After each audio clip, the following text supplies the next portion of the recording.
이제 앞으로 내가 시장으로서 일할 때는 새로운 자신으로 일하도록 하겠습니다.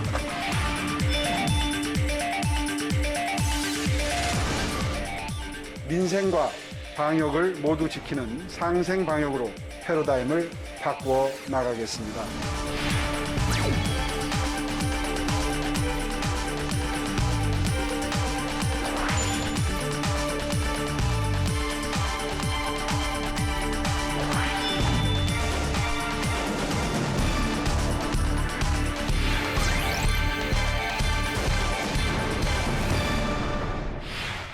오세훈 서울시장 당선되자마자 무척 바쁩니다. 대통령 주재 국무회의 참석부터 시작해서요. 서울형 상생 방역 추진, 부동산 규제 완화, 성추행 원스트라이크 아웃제 도입까지 정책 제안과 정부 건의 등을 이어가면서 의욕적으로 활동하고 있습니다. 네, 오세훈 서울시장이 국무회의에 참석을 했습니다. 오세훈 서울시장이 이른바 서울형 거리두기 방향을 내놨는데 자영업자 영업 보장을 목표로 업종별로 다른 수칙을 만들겠다는 겁니다. 정부의 자가진단 키트 도입도 검토해달라고 요구했습니다. 특히 오세훈 서울시장은 문 대통령에게 구조 안전성 비중 등 재건축 안전 진단 기준을 완화해달라고 건의했습니다. 오세훈 서울시장이 고 박원순 전 시장의 성추행 피해자에게 공식 사과하고 성비위 사건에 대한 원스트라이크 아웃제를 도입하겠다고 밝혔습니다. 먼저 여러 가지 이슈들이 있는데요. 이제 가장 뜨거운 게 아무래도 부동산 이슈다 보니까 부동산에 대해서 먼저 좀 질문을 드리겠습니다. 오세훈 시장이 규제 완화하겠다, 개발하겠다라고 하자 바로 이제 막 가격 상승한다는 그런 보도들이 굉장히 많이 나오고 있어요. 그러자 토지거래 허가 구역으로 일정 이제 부분을 지정한다 뭐 이런 얘기도 나오고 있는데 지금 부동산 방향에 대해서 어떻게 보십니까? 예, 여러 가지 이제 4.7 재보궐선거에서 나타난 민심, 국민들을 생각해서 규제 완화를 일부 해야 되겠다는 그 방향에 뭐 저도 일단 검토를 하는 것은 동의를 합니다. 네. 그런데 이제 일단 그 오세훈 시장이 공약으로 일주일 내 규제를 완화하겠다. 뭐 이렇게 이제 이야기를 하면서 이제 사실 그 대상 지역이 아파트 값이 평당 뭐 1억 원까지 뭐 호가 기준으로 올랐다라고 하는 것들이 있고 그러다 보니까 오세훈 시장께서도 좀 당황스러운 국면이 된 거죠. 그래서 일주일 내 하겠다라고 하는 것은 그런 의지를 강하게 표현하는 것이다라고 이렇게 말씀을 전환을 하셨는데 네. 그리고 이제 본인도 토지 거래 허가 구역으로 지정하는 그런 아주 굉장히 강력한 규제책이거든요. 그걸 하겠다고 했는데 이제 그렇게 되면 소위 풍선 효과로 강남, 송파 이런 데를 규제를 하면 소위 마용성으로 이제 이런 현상들이 있는데 아마 오세훈 시장도 문재인 정부의 그런 사례나 지금 본인 공약 이후에 이런 것들 잘 감안해서 여러 가지 속도를 잘 조절하면서 여러 가지 요인을 잘 살펴보시리라 그렇게 생각을 합니다. 뭐 개발 기대감이 있으니까 아무래도 이제 집값 뭐 그게 호가 일지언정 어쨌든 과열되는 그런 분위기가 있고요. 오세훈 시장 입장에서는 강력하게 공약을 내걸고 시작을 했는데 어쨌든 이 상황이 좀 당황스러울 수는 있을 것 같아요. 사실은 서울시장 보궐선거 국면에서부터 부동산에 대해서는 이미 영향이 오고 있었죠. 그리고 재건축 대상 아파트들의 가격이 오를 수밖에 없는 것은 그동안 재건축 자체를 완전히 뭐 금지하다시피 그렇게 되어 있었거든요. 층고 제한, 거기다가 용적률 제한 이런 방식으로 해서 사실상 재건축 자체가 경제성이 없도록 했고 거기에 초과이득 환수제까지 제도적으로 만들어 놨기 때문에 현실적으로 지금 재건축이 불가능하거든요. 그러나 어쨌든 살고 싶은 지역의 새로운 아파트를 공급할 수 있는 유일한 길이 재건축이기 때문에 그 희소성이라든가 모든 것 때문에 재건축 대상 아파트는 조금씩 오를 수밖에 없는 것이죠. 과연 어느 정도까지 이것이 이제 재건축을 허용하면서 규제는 조금 해서 이 아파트 가격이 연착륙할 수 있게 만드느냐 그것은 앞으로 뭐 숙제라고 봅니다. 그 정부가 이사 공급 대책을 발표했고 그 이후로 어느 정도 좀 부동산 가격이 약간 안정세다 이런 보도가 나왔는데 오세훈 시장 취임 이후에 이게 조금 어긋나는 이제 보도들이 나오고 있는 거잖아요. 그래서 정부가 계속 어떤 대립각을 세워야 되는 상황으로 가는 것은 아닌가 이런 우려가 있거든요. 어떻게 보십니까? 아마 그렇지는 않으리라고 생각을 합니다. 지난 수요일이죠. 그 문재인 대통령의 초청으로 오세훈 시장과 부산의 박형준 시장께서 청와대 상춘제에서 만나서 이제 오찬을 했지 않습니까? 거기에서도 이제 이런 이야기들을 충분히 나누셨습니다. 그러면서 이제 중앙정부의 정책과 이 두 시장님의 어떤 정책의 흐름 이런 것들을 좀 조율해가면서 할 것인가라고 하는 것들이 충분하게 서로 간의 의견이 교환됐으리라 이렇게 생각을 하고요. 네. 지방자치단체 혼자 이것을 추진하기에는 여러 가지 제도적으로 좀 힘이 붙이는 그런 것이 있기 때문에 중앙정부, 그다음에 각 그 지방의 의회 와의 관계 이런 것들을 잘 조율해가면서 충분히 잘 하시리라 그렇게 생각을 합니다. 네. 다만 여기에서 이제 언론의 보도 태도를 지적하지 않을 수가 없는데요. 4월 7일 선거 이전에 보도를 보면 뭐 제3기 신도시 부동산 폭등 막 이렇게 언론이 썼던데 그 같은 신문의 기사가 4월 7일 선거 끝나고 보면 오세훈 고맙다가 제목입니다. 네. 이 대상 지역의 아파트 값이 오르는 거에 대해서는 오세훈 효과라고 이렇게 얘기를 하고 있거든요. 저는 억울하면 출세해. 네. 그래서 너무나 다른 논조로 결과적으로는 이 언론이 같은 현상을 바라보면서 좀 균형을 잘 잡아주는 것이 결과적으로는 우리 부동산 정책의 흐름을 잘 잡아가는데 도움이 된다라고 하는 것을 꼭 좀 하나 말씀을 드리고 싶어요. 네. 그 실제 언론 보도 제가 봐도 좀 지나치게 극단적으로 갈라지는 거 아닌가라는 생각이 드는데 아까 말씀하신 것처럼 그전에는 문재인 정부 부동산 폭등해서 엄청나게 부동산 이슈를 얘기를 하다가 오세훈 시장 이후에는 굉장히 좀 긍정적인 단어 표현들이 많이 들어가는 건 사실입니다. 그 언론을 탓할 게 아니고 네. 국민들이 뭘 원하는지 그걸 알아야 된다는 거죠. 문재인 정권에서 계속적으로 부동산 정책으로 한 것은 집을 살려는 그 사람들을 범죄자 취급을 했잖아요. 대출도 끊어버리고 집 사면 자금 출처 조사하고 계속적으로 그렇게 하면서 집을 살려는 사람들을 그 못 사도록 그냥 막는 목조르는 그런 정책으로 일관했거든요.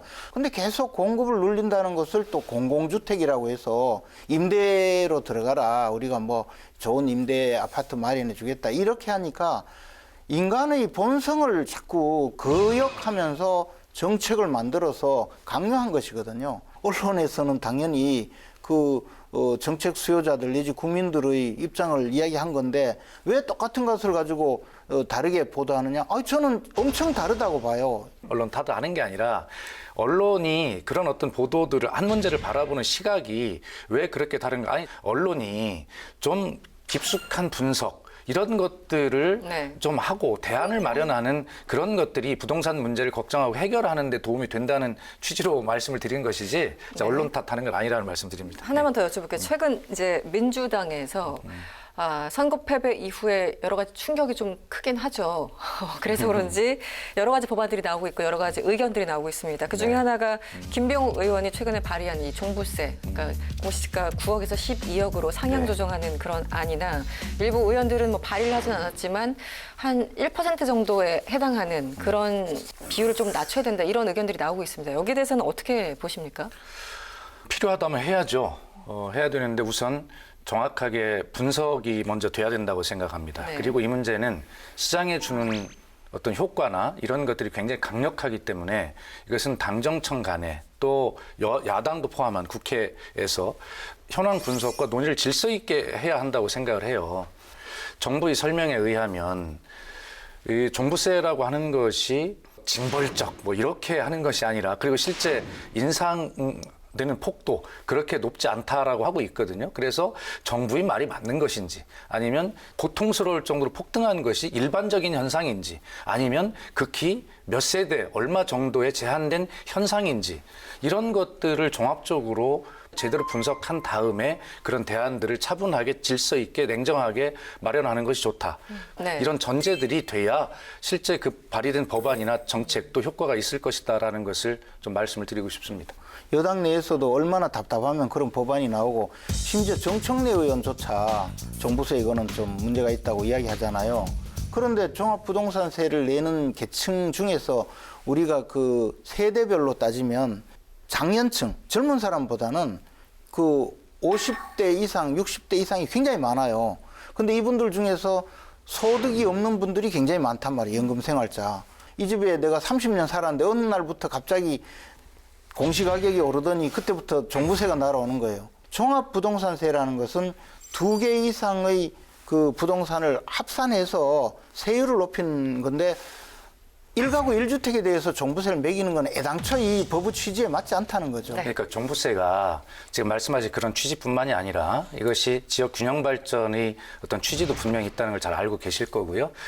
우리나라 전체 그 6억 원 이하 주택을 가지고 있는 그 가구 수가 92.1%이고요. 공시가격 9억 원 이상을 가지고 있는 그 숫자가 3.7%입니다.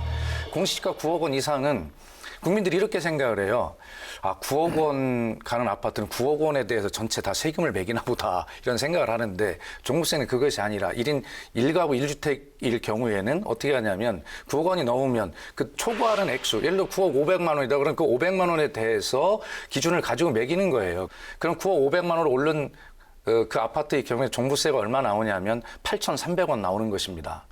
자, 단돈 10,000원이라도 소중하지 않다는 것이 아니라 제가 드리는 말씀은 이 종부세가 올라가는 것 이런 것들을 너무 범위를 어디까지 어떻게 고통을 받는 범위로 볼 거냐라고 하는 문제에 대해서 지금 민심이 부동산 때문에 폭발한다고 해서 너무 그렇게 과도하게 일반화하지는 말자. 그래서 그런 제도를 개선하는 문제를 그렇게 너무 쉽게 우리가 봐서는 안 된다라고 하는 최소한의 말씀을 드리는 겁니다. 제가. 알겠습니다. 오세훈 시장이 당선되고 2가지 이슈가 있었죠. 상생 방역과 이제 부동산 이슈. 자가 검사 키트, 자가 진단 키트라고 하죠. 이것을 이제 도입해야 된다. 특히 이제 학교 먼저 도입하자 여러 가지 의견들을 제시했고 또 중앙 정부는 여기에 대해서 약간 좀 반대 입장을 밝히기도 하고 여러 가지 좀 논란이 있었습니다. 그래서 결국은 중앙 정부와 서울시 간에 또 이 방역 문제에 관해서 이견을 보이는 거 아니냐. 그렇다면 국민들은 더 혼란스러울 수 있는 거 아니냐. 이런 의견들이 있었어요. 어떻게 보셨습니까? 자가 검사 키트가 있잖아요. 네. 근데 이제 그게 뭐 유전자 증폭을 해서 정확하게 측정하는 것이 아니고 간이 측정 기구니까 정확도가 완전히 떨어질 거 아니에요. 네. 그렇지만 자가 검사 키트를 통해서 걸러낼 수 있는 사람들이 있을 수 있으니 뭐 학교라든가 교회라든가 대규모 그 집단 시설 같은 경우에는 자가 검사 키트를 대폭 도입해서 좀 걸러내자는 거죠. 좀 오해가 있으신 것 같은데요. 저는 이 자가 검사 키트, 뭐 진단 키트라고도 안 하고 스스로 하는 거기 때문에 검사라고 검사 하더라고요. 키트. 의료진이 하면 이제 진단이라는 말을 쓸 수가 있는데 그만큼 이게 민감한 문제고요. 또 자가 검사 키트라고 하는 것이 민감률이 이제 한 90% 된다니까 10%의 이제 오검사 결과가 잘못 나올 확률이 이제 있다는 것이잖아요. 저는 그럼에도 불구하고 이 문제를 한번 도입해볼 필요가 있다는 데 찬성합니다. 찬성하는데 이제 오세훈 시장님께서 처음에 유흥주점과 노래방을 구체적으로 딱 얘기를 하셨어요. 그러니까 그게 아니라 자가 검사 키트는 전문가들의 의견입니다. 네. 이거는 원래 주기적 반복적으로 어떤 활동이 이루어지는 곳에 선택을 해서 쓸 수 있는 것이지 그렇게 노래방이나 유흥주점처럼 적합한 케이스가 아니다라고 상황을 설명한 것이지 자가검사 키트 하지 말자라고 이렇게 얘기한 건 아니거든요. 그래서 이제 학교, 기숙사, 그다음에 요양시설, 보육시설 뭐 이런 곳이 이제 대표적으로 반복적 주기적으로 검사가 필요한 곳이고 그런 데는 굉장히 효율을 높일 수 있다는 것이거든요. 그래서 저는 이런 문제를 굉장히 긍정적으로 검토해 볼 수 있다. 정부도 원천적으로 이것에 대해서 반대하는 입장을 갖고 있는 게 아닐 겁니다. 네. 그래서 아마 충분히 지금 그 학교나 이런 부분들에 대해서 아마 논의를 좀 해보자라고 하는 그런 자세를 태도를 가지고 있는 것으로 알고 있습니다. 네. 그 오세훈 시장 취임 이후에 그 전에 이제 안철수 대표와 이제 단일화 과정에서 협치 얘기했고 이제 우리는 합당까지 할 사이야 뭐 이렇게 얘기를 하면서 여러 가지 이제 공약들이 있었어요. 그 이제 단초가 되는 건지 모르겠습니다만 안철수 대표의 김도식 비서실장을 정무부시장으로 앉혔습니다. 이 김도식 비서실장 같은 경우 안철수 대표랑 굉장히 오랫동안 같이 있었던 분이거든요. 어떻게 보셨습니까? 근데 뭐 약속을 지킨 거죠. 또 특히 이제 아마 김도식 그분이 이제 안철수 대표의 비서실장일 네. 뿐만 아니라 10여 년간 정치적으로 같이 그 활동을 해온 분이고 아마 안철수 대표의 그 사실상 최고의 그 측근이죠. 떠나지 않는 몇 명 중에 한 그렇죠. 명입니다. 네.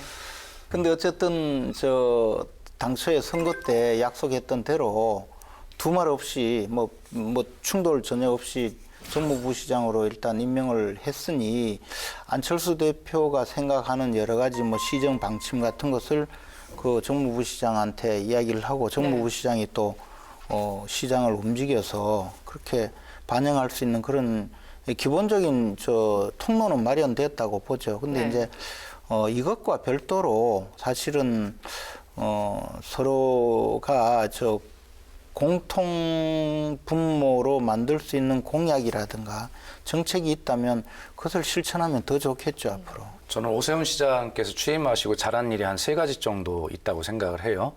그래서 이제 재개발 재건축에 관한 그런 어떤 가격 상승의 현상이 나타나니까 그거에 대해서 여러 가지를 잘 살펴서 하겠다라고 이제 쉽게 얘기하면 공약을 다시 한번 재세팅하는 이런 조치를 잘 했다 이런 생각하고 제가 국회 방송에서 그 말씀을 드린 거를 오세훈 시장께서 보신 게 아닌가 저는 그렇게 생각을 합니다. 네. 또 하나는 지금 말씀하신 문제 안철수 대표와 약속을 확실히 지키는 모습으로 상징적으로 정무부시장을 임명한 거 아주 잘했다고 생각을 하고요. 그런 약속을 단순하게 지키는 것뿐만이 아니라 어떤 정책의 다양성과 확장성이라는 결과까지 나타나도록 해야 된다는 말씀에 동의를 하는 것입니다. 그리고 또 제가 3가지가 잘했다고 그랬나요? 네, 한 가지 3가지. 갑자기 생각이 안 나는데. 한 가지는 제가 알아요. 뭐죠? 문재인 대통령하고 밥 먹은 거. 그건 잘했고 제가 분명히 칭찬할 걸 식사를 3가지를 해주신 생각을 했었는데 한 가지를 제가 깜빡을 제가 했는데 듣자마자 좀 과도하다 싶었어요. 근데- 네, 3가지까지. 근데 저는 잘못하고 있는 게 한 가지라고 생각하는데 어떤 거죠? 아니 집값이 좀 오른다고 해가지고 곧바로 정반대. 토지거래 허가제 그걸 이야기를 했거든요. 제가 지난번에 아파트를 파는데 네. 이거 계약을 하려고 그러는데 그 갑자기 당사자시군요. 토지거래 허가제 지정이 된 거예요. 우리 김재현 의원님 이해 당사자야. 그 살 수 없이 우리가 이제 구청에 갔어요. 가서 네. 허가 신청서를 냈거든요. 냈는데 토지거래 허가제는 옛날에 했던 거거든요. 아마 그 옛날에 하여튼 50대 이후에 거의 안 한 것 같은데. 규제책 중에 거의 극약 처방에 극약 처방이에요. 그래서 어떻게 되는 겁니까? 어떻게 네. 허가를 해야 되는지 아무도 모르는 거예요. 아. 구청장님이 허가를 해줄 때까지 기다려야 되고 공무원들은 이걸 생소한 보고 정책이군요. 공무원들한테도. 우리가 이렇게 하는 게 그건 좋잖아. 없잖아. 내가 오세훈 시장을 칭찬하고 김재현 의원이 비판하니까 훨씬 설득력이 있잖아. 그러네요. 아니 그래서 제가 저는 화기애애졌어요. 토지거래 허가제라는 거는 사실 맞아요. 그건 좀 옛날에 성급하게 말씀하셨어요. 아니야 옛날에 신도시 개발한다든가 어떤 개발을 풀고 정부에서 그 토지 수용을 하기 위해서 토지거래 허가구역으로 묻고 허가를 안 해주고 수용을 하는 그런 절차적인 문제지 이걸 집값 오른다고 아파트를 허가제로 만들어가지고 네. 전화 한번 하시죠. 오세훈 시장한테. 네. 아이, 뭐. 당사자라고. 네. 아니 뭐 그거 잘 안 될 거야. 하여튼 우리 김재현 의원님 지금 말씀하신 거는 편집하지 않고 그대로 살리는 걸로. 네. 오세훈 서울시장이 취임하기 전부터 선거 기간 내내 TBS 문제를 이제 문제 삼았습니다. 특히 이제 김어준 씨의 어떤 방송 진행이 너무 편향적이다 이렇게 얘기를 하면서 여러 가지 입장을 밝혔는데 TBS 재정 지원이나 개편 혹은 뭐 인사 실질적으로 서울시장이 관여할 수 있는가 이게 또 이제 궁금한 지점이에요. 어떻게 보십니까? 방송의 편성의 독립성이라고 하는 것은 침해할 수가 없죠. 서울시장이 아니라 TBS 사장도 거기에 대해서 관여할 수 없도록 되어 있습니다. 정치적 편향성이 있다 그러면 그것을 규제하는 기관에서 알아서 할 일입니다. 네, 네. 예, 알아서 할 일이고요. 오세훈 시장께서도 이제 선거 기간 중에 그거를 이제 이슈화하시는 데는 성공하셨지만 관여할 수 없다. 그리고 그렇게 되니까 결과적으로는 지금 모든 이슈가 어떻게 됐냐면 정치적 편향성에서 김어준의 세금 탈루, 불법, 라면 가게 뭐 이런 걸로 옮겨가고 있는 거예요. 그래서 본질은 어디 가고 소위 이 본질을 흔들려면 그 메신저를 흔들어라라고 하는 게 정치권 속언이 있지 않습니까? 지금 김어준 이 TBS 교통방송의 곁가지를 흔들고 있는 겁니다. 저는 그렇게 생각하고 네. 김재현 의원님께서 저한테 뭐라고 하실 것으로 예상이 됩니다만 저는 페이스북에 이렇게 썼어요. 김어준의 뉴스공장의 편파성이 문제라면 그곳에서 다루지 않는 이슈들을 보도하지 않는 보수 언론의 편파성은 어떻게 할 것인가. 그리고 국민의 입장에서 보면 어떤 특정 언론 지형에서만 이야기하고 다른 곳에 하지 않는 이런 부분들을 충족시켜주는 김어준의 뉴스공장은 또 다른 균형이다. 저는 그렇게 주장을 했습니다. 네. 어떻게 보십니까? 어쨌든 청취율은 1위입니다. 그 교통방송이 어쨌든 세금으로 운영되잖아요. 국민의 세금으로 운영이 되면 세금 내는 사람들의 그 생각으로 편파 방송이라고 하면 계속 운영을 하게 만드는 것 자체가 잘못이죠. 그리고 두 번째는 교통방송은 원래 취지가 교통정보를 제공하기 위한 방송이거든요. 근데 이제 뭐 교통정보와 아무 관계없는 그런 정치방송을 하는 것 자체가 수차례 이제 문제 제기가 되잖아요. 그런 것에서 문제가 있고, 김어준 씨 개인적으로 단 한 번도 스스로가 공정하다고 이야기하지 않잖아요. 나 이래 한다고 주장하잖아요. 그 태도도 문제라는 거죠.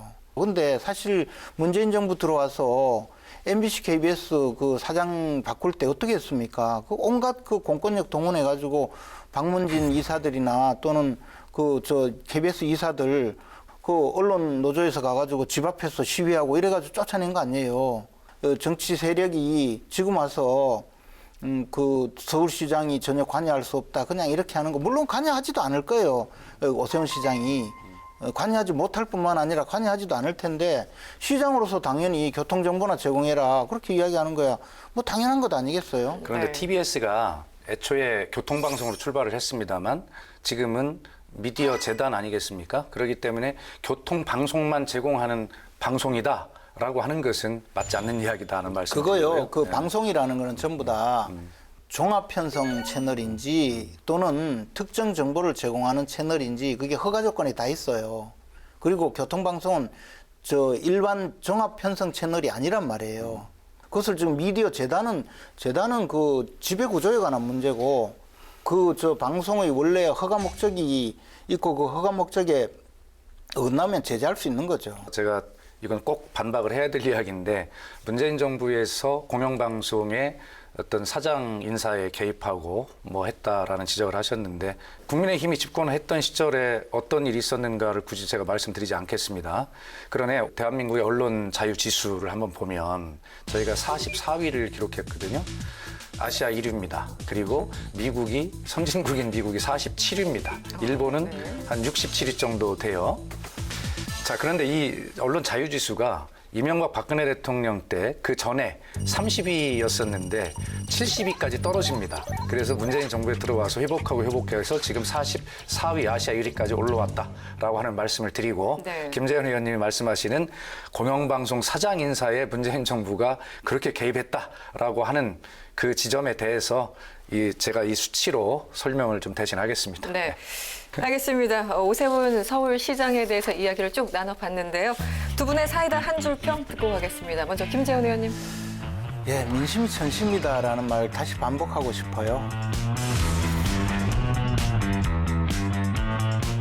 앞으로도 제발 권력자들은 민심이 어디에 속하고 있는지, 민심이 어디로 향하고 있는지를 좀 제대로 좀 파악을 하고 꼭 민심이 두렵다는 생각을 가지면 좋겠습니다.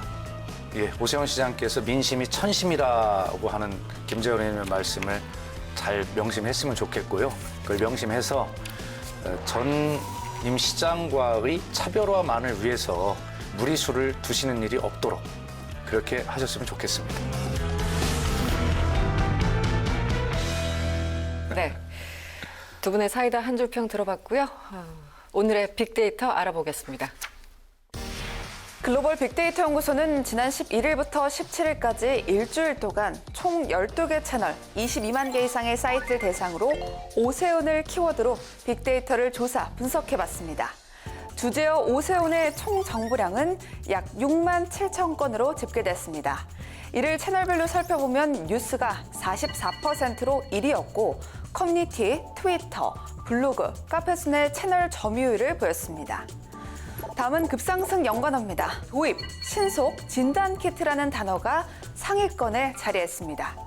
오 시장은 서울형 거리두기 매뉴얼 도입의 핵심을 설명하는 자리에서 자가진단키트, 신속 항원 검사 키트로 코로나 무증상 확진자를 선제적으로 찾아내 각종 업소와 학교 등에서 거리두기를 완화하겠다라는 구상을 제시했습니다.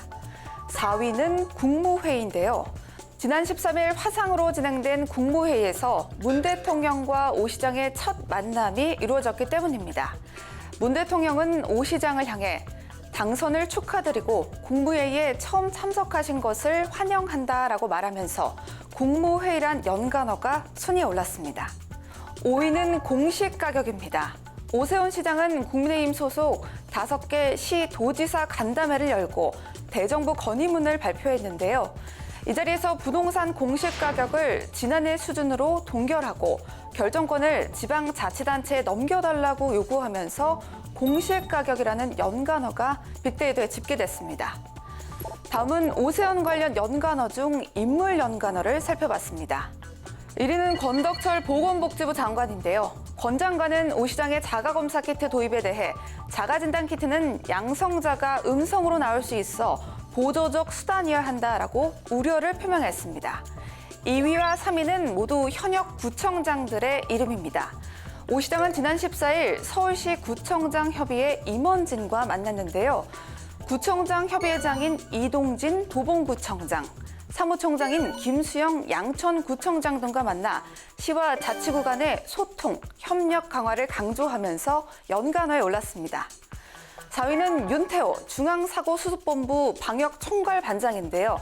오 시장이 내놓은 코로나19 방역 대책에 대해 협의를 한 이후 지자체 방역 수칙을 적용하고 있기 때문에 제재 방안을 따로 검토하지는 않고 있다라고 의견을 밝히면서 연관어가 순위에 올랐습니다.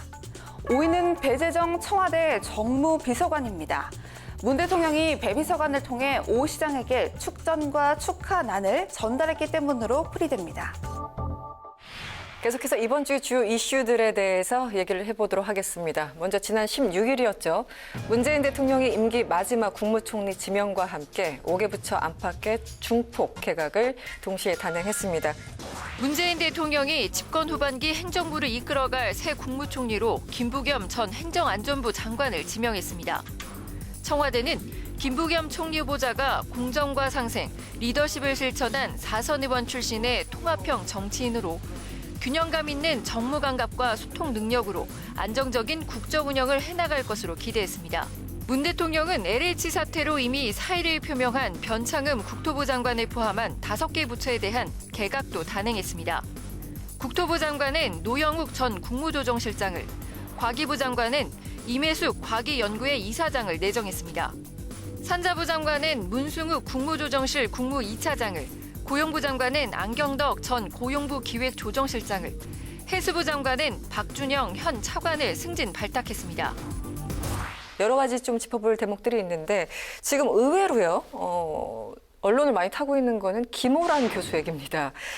방역기획관을 신설했는데 여기에 김호란 국립암센터 교수를 임명했습니다. 그런데 여기에 대해서 야당이 굉장히 좀 비판을 하고 있어요. 어떤 지점이 가장 문제인가요? 방역기획관이라고 이게 저 청와대에 신설된 자리인데 뭐 하는지도 모르겠어요. 저도 그 방송국에서 여러 번 만나뵌 적이 있는데 네. 이분이 주장하는 것은 저 모든 것이 사실은 청와대나 정부 측의 의견과 똑같았어요.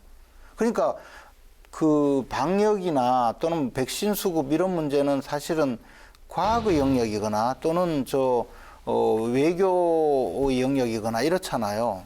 근데 이분은 그냥 모든 것을 정부 여당에서 주장하는 것을 과학적으로 해명해준 그러니까 과학을 정치의 영역으로 만들어주신 특이한 분이에요. 해줬다. 예. 네. 그러니까 이분은 정치를 방역으로 이야기한 것뿐이에요. 그래서 물론 뭐 여러 가지 현 여당과의 뭐 관계 이런 이야기를 하지만 저는 그것과는 무관하다고 봐요. 생각이 특이한 분이라는 거죠. 과학의 영역에 있어야 될 방역을 정치 영역으로 끌어내리는 그 독창성과 창의성은 아마 청와대에 가서 제발 이제는 좀 그래 하지 않기를 바랄 뿐이고 네. 차라리 국회의원을 누구를 데려다 놓는 것이 훨씬 나을지도 몰라요. 방역기획관으로. 이렇게까지 반발이 클 거라고 예상을 하셨습니까? 김호란 이제 교수에 야당에서 김호란 교수 방역기획관 임명을 자꾸 문제 삼으시는 것은 이제 네. 그런 거죠. 김어준의 방송에 나가 했던 발언. 그게 뭐냐면 백신 수급에 관한 예측입니다. 그래서 지금 현 상태에서는 백신뿐만 아니고 모든 걸 다 그랬어요. 해서 백신의 뭐 이게 급하지 않다거나 네네. 아니면 그 파이자는 지금 뭐 굉장히 그 금값수를 취급을 받고 있는데 그때는 뭐 이거보다 더 좋은 백신이 혹시 나올 수가 있기 때문에 지금 비싼 이 파이자를 먼저 우리가 선점하려고 노력할 필요가 없다라고 하는 이런 잘못된 예측을 했다라고 하는 것이 공격의 이제 중요한 포인트인데 네. 그 당시 상황에서는 김호란 교수 같은 말을 할 수밖에 없지요. 예. 그것을 지금 시점과 놓고 똑같이 그거를 비판하면 좀 문제가 있다는 말씀이고요. 김호란 교수는 우선 신분이 그 분야의 전문가들이 다 모여있는 대한예방의학회 회장입니다. 개인 생각을 갖고 이야기를 하는 게 아니지 않습니까? 예방의학회에 합의된 이야기를 하는 것이죠, 회장으로서. 그리고 이 청와대 방역기획관을 신설하라라고 하는 것은 청와대가 우리 부처, 질병관리청, 그다음에 보건복지부, 중대본 이러한 관계들을 잘 조율해 가면서 방역 문제에 굉장히 신경을 쓰는 그런 자리다 이런 것인데 뭐 야당이 하도 초반부터 비판을 많이 해주니까 잘 유념해서 야당에도 혼나지 않도록 잘 할 것이다 이렇게 생각합니다. 제 친구가 모 의과대학 예방의학과 교수예요. 네. 대구 방역 본부장을 맡아서 자원봉사로 일했던 친구예요. 그 친구와 그 전문가들이 이구동성으로 김호란 저 사람 이상한 소리 하는 사람이라고 그래요. 어떻게 골라도 그런 분을 고르는지 저는 이해가 가지 않아요. 틀림없이 현 정권에서 듣기 좋은 이야기만 했기 때문에 그 공으로 청와대까지 들어가셨는데 지금까지는 잘 보이려고 그랬으면 이제는 제발 사실대로 이야기해달라는 거죠. 네. 아예 모르는 사람이라면 그건 뭐 대책이 없고. 아니 그러니까 지금 우리 정부가 하고 있는 사회적 거리두기 등을 포함한 이러한 어떤 방역 대책이 김호란 교수가 혼자 결정을 했나요? 그것은 다 마련된 시스템에 의해서 전문가들 회의를 거치고 집단 지성이 결정한 그런 정책이거든요. 그것을 왜 김호란 교수가 혼자 결정한 것처럼 그렇게 생각을 하시고 김호란 교수가 여기에 가서 또 정책을 혼자 결정하는 게 아닙니다. 어떤 정책에 대해서 방역기획관이 이렇게 해라 저렇게 해라 하는 게 아니지 않습니까? 제가 지금 말씀하시는 걸 참지 못하고 말씀드려서 죄송한데 김호란 그분이 결정했다고 이야기한 적 한 번도 없어요. 그렇죠, 지금까지 그거야. 정부에서 하고 있는 잘못된 정책에 대해서 찬양 고무 동조만 해왔다는 거지. 그랬는데 이제 그래 안 해도 되니까 전문적인 지식과 식견을 발휘하시고 만약에 몰라서 그랬다면 좀 더 전문가들한테 한번 물어보고 하시라. 알겠습니다. 이 상황은 뭔가 김부겸 전 장관이 의문의 일패를 당한 어쩐 그런 아니, 느낌입니다. 그거는 의문의 일패가 아니라 일승이죠. 일승입니까? 완벽한. 왜 그러냐면 야당에서 아무리 쳐다봐도 김부겸 지명자를 흠을 잡을 게 없어서. 잡을 게 없어서 네, 김호란으로 그래서 갔다. 김호란을 잡는 근데 득실에 보는 거죠. 네. 이미 이 정부에서 지금 국무총리로 들어가서 할 수 있는 일이 뭐가 있겠어요? 많지 않다. 네. 실질적으로 지금 인사의 중요성 자체가 김호란 방역기획관보다 못한 거죠. 그렇지 않겠어요? 그래서 뭐 과연 그럴까요? 한번 뭐 지켜보시죠. 알겠습니다. 이번 개각으로 어쨌든 정세균 총리가 집에 가셨고 이제 곧 대권 출마 선언을 하겠죠. 그리고 이제 대신 대행을 맡고 있는 게 우리 홍남기 부총리입니다. 며칠간 이제 대정부 질문에 답변자로 나섰는데 예전보다는 조금 까칠해졌다라는 평가를 받고 있어요. 먼저 어떻게 보셨습니까? 관전평. 네. 아마 이제 말년 병장이 된 게 아닌가 이런 생각이 이제 그런 느낌이 좀 있어요. 네, 들고요.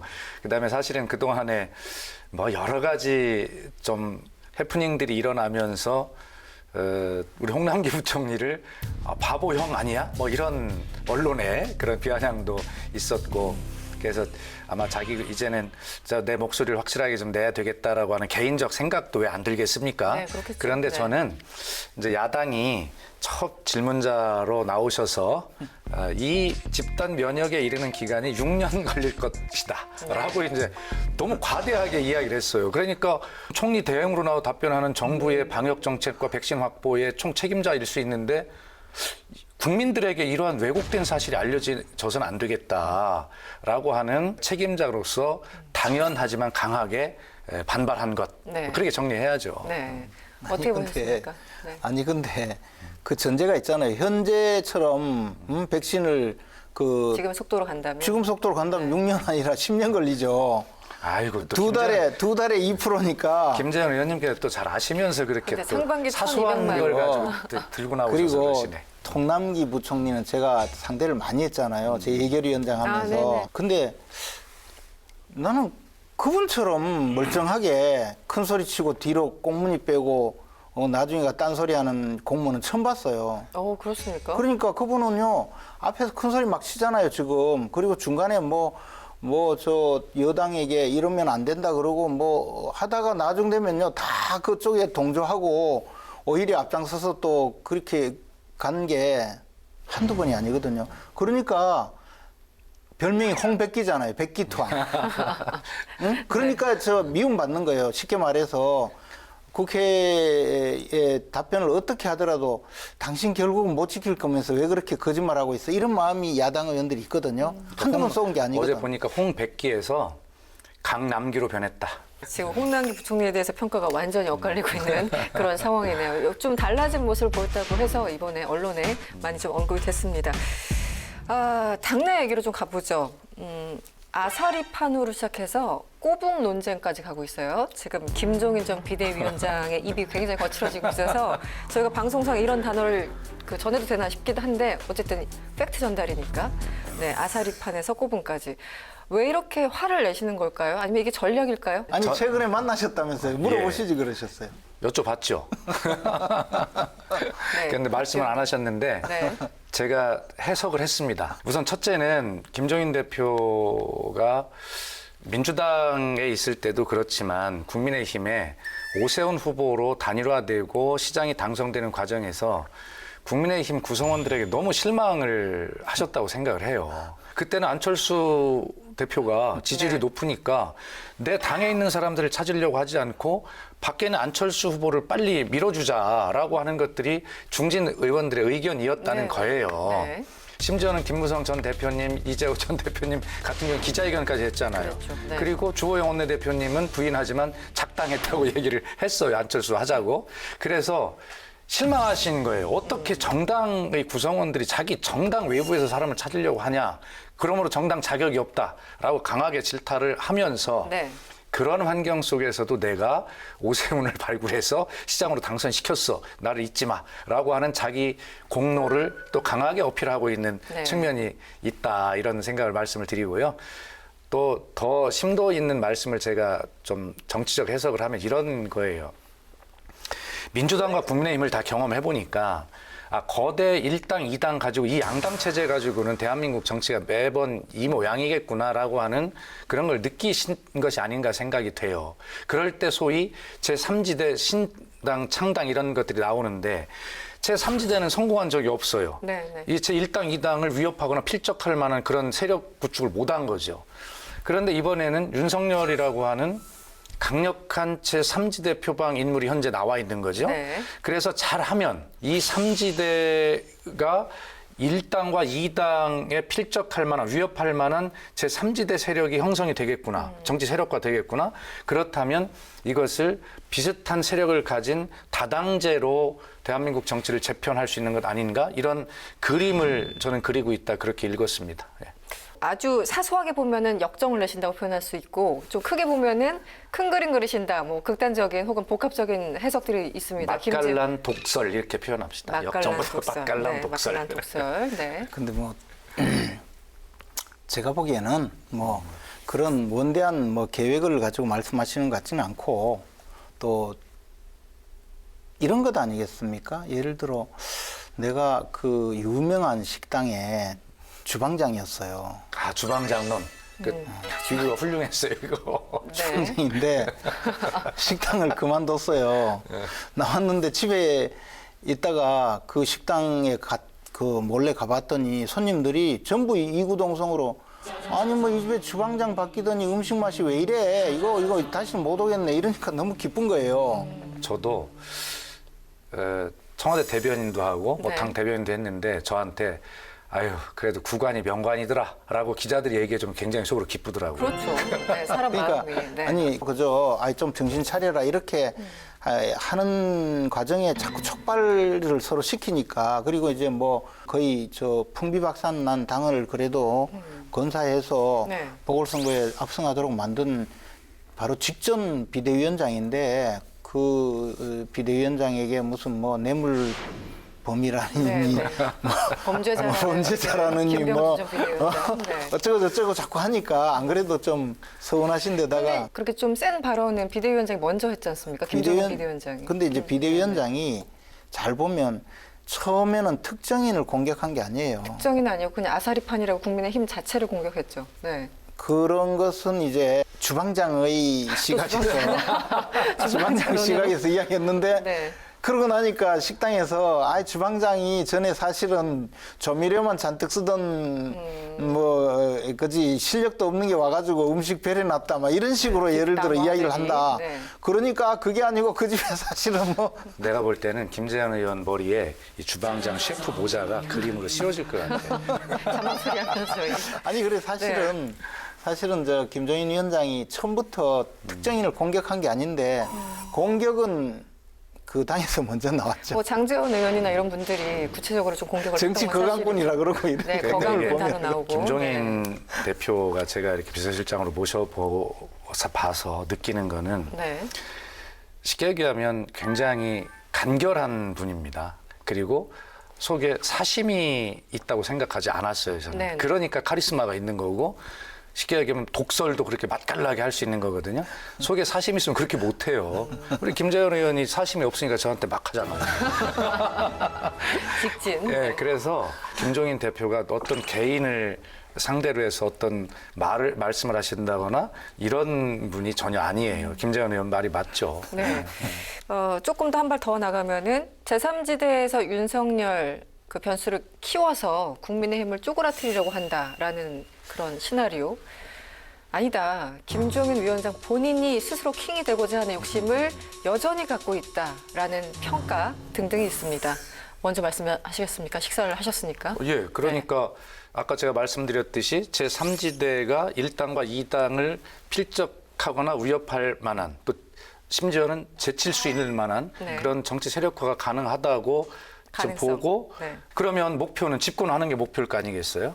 그럼 민주당을 제껴야 될 텐데 하여튼 그게 1차 목표가 아닌가 이런 생각도 해볼 수 있고 그게 안 된다면 적어도 제1야당은 국민의힘을 밀어내고 그 세력이 차지해야 되겠다. 그래서 결과적으로는 앵커께서 지금 말씀하신 대로 국민의힘을 쪼그라뜨리는 그런 전략 아니냐라는 분석들이 나오는 거예요. 네네. 근데 그렇게 세력화가 될 것인지 된다면 어디에 자리매김할 건가? 결과적으로는 같은 보수 계열의 그런 정당이 쉽게 얘기하면 분화되는 모습일 수가 있거든요. 하여튼 저는 뭐 계속 그런 주장을 밀고 갈 겁니다. 밀고 제가. 가신다. 네. 김종인 비대위원장은 그 윤석열 총장이 이제 사표 쓰고 나왔을 때 이제 윤석열은 확실하게 이제 야권 사람이다 이렇게까지 이제 규정을 했는데 앞으로 어떻게 될 거라고 보십니까? 스스로 욕심이 좀 있다고 보시나요? 그 평가는 어떻게 욕심은 보세요? 문제가 아니고 이미 저는 대선 출마 선언을 한 상태라고 봐요. 본인 자체가. 예, 그리고 김종인 위원장은 절대로 자기가 제3지대에서 뭘 해보려고 하는 사람이 아니고 스스로가 지금 제1지대예요. 네. 아, 나를 중심으로. 네. 우주의 중심이 난데 무슨 3지대가 있어요.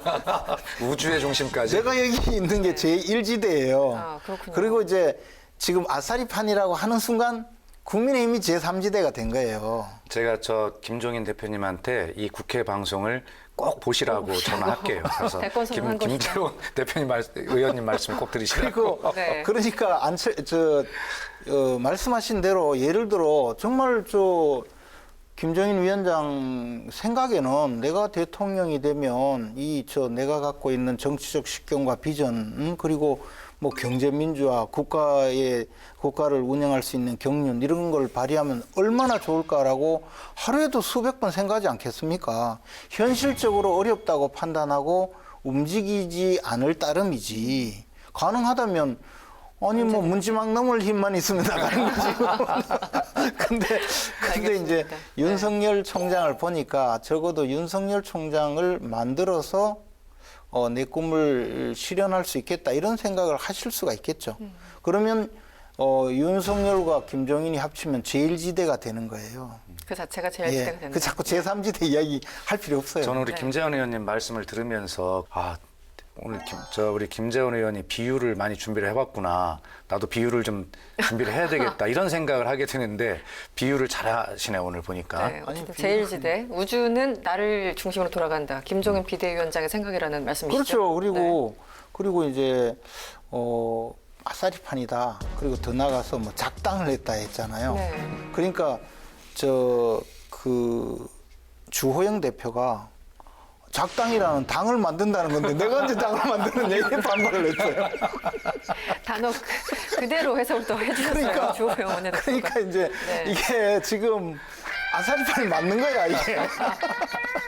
오늘 결론은 아사리판. 주호영 대표님 그 말씀 보고도 굉장히 우셨어요. 알겠습니다. 말 많고 탈 많던 이해충돌 방지법이 8년 정도 국회에 잠자고 있다가 최근에 정무위 법안 소위를 통과했습니다. 본회의를 아직 통과한 건 아니고요. 여러 가지 디테일 부분에서 좀 아쉬움이 남는다라는 분도 계신데 어떻게 보셨습니까, 의원님? 아니, 법안이 시행되면 많은 문제가 생길 거예요. 많은 문제점이 생기고 그것을 개정을 통해서 해결하지 못하는 상황이 될 거예요. 왜냐하면 또 누더기법 만든다. 그렇게 욕을 할 거거든요. 그럼 어떤 일이 벌어지냐면 지금 김영란법하고 똑같아져요. 김영란법은 지금 아무도 지키지 않는 법이 됐거든요. 이런 법도 그렇게 전락되지 않기를 저는 바라요. 네. 어떻게 보셨습니까? 김재원 의원님과 이 문제에 대해서 참 많은 이야기를 개인적으로 나눠보기도 했지만 네네. 김재원 의원님의 걱정에 제가 동의를 합니다. 실제로 그런 이유 때문에 아마 지난 8, 9년 동안 이해충돌 방지법이 도입이 안 됐을 겁니다. 근데 국민들은 국회의원들이 자신들이 이해 당사자이기 때문에 자신들이 빠져나가기 위해서 이 국회의원의 임무를 방기한다, 했다 이렇게 생각하고 계신 거잖아요. 그렇죠. 현실적으로는. 네. 예, 그리고 지금 국민의 분노 앞에 이걸 안 한다면 폭발하는 것이죠. 예, 그것은 여당에 대한 폭발이 아니라 여야 정치권 전체에 대한 폭발이 이제 될 거고 국민들이 광화문에 촛불을 들고 가는 게 아니라 국회 의사당로로 촛불을 들고 오실 것이다라는 생각이 들었어요. 네. 그래서 저는 국민권익위원회가 많은 부작용을 고민했기 때문에 16가지 정도로 지극히 제한된 법을 냈다라고 생각을 하고요. 일단 이번에 이제 국회의원들의 문제를 국회법에 따로 규정하기로 한 문제에 좀 아쉬움은 있지만 그것도 최선책이었을 겁니다. 부족함이 있다면 또 많은 부작용들이 생긴다면 앞으로 시행해 나가면서 이것을 보완, 수정하면 될 문제라고 생각하고 국민의 눈높이에 맞는 그런 어떤 법안 통과였다 이렇게 생각을 저는 하고 있습니다. 예. 알겠습니다. 오늘 토론 여기서 좀 마무리해야 되겠습니다. 김세현 전 의원님, 박수현 홍보소통위원장님 오늘 고생 많으셨습니다. 고맙습니다. 시인 일리오트의 시 황무지에서는 4월을 잔인하다고 표현했죠. 우리의 4월도 예외는 아닌 것 같습니다. 서민들의 삶은 점점 더 팍팍해지고 있고 코로나19는 그 끝이 보이질 않고 있죠. 이럴 때일수록 정부의 존재 가치 그리고 정치의 존재 가치를 다시 한번 생각해 봐야 될 것 같습니다. 위기를 이겨낼 협치의 정치, 국민들이 바라는 건 바로 그것이 아닐까요? 정치 톡톡 사이다 다음 이 시간에 뵙겠습니다. 고맙습니다.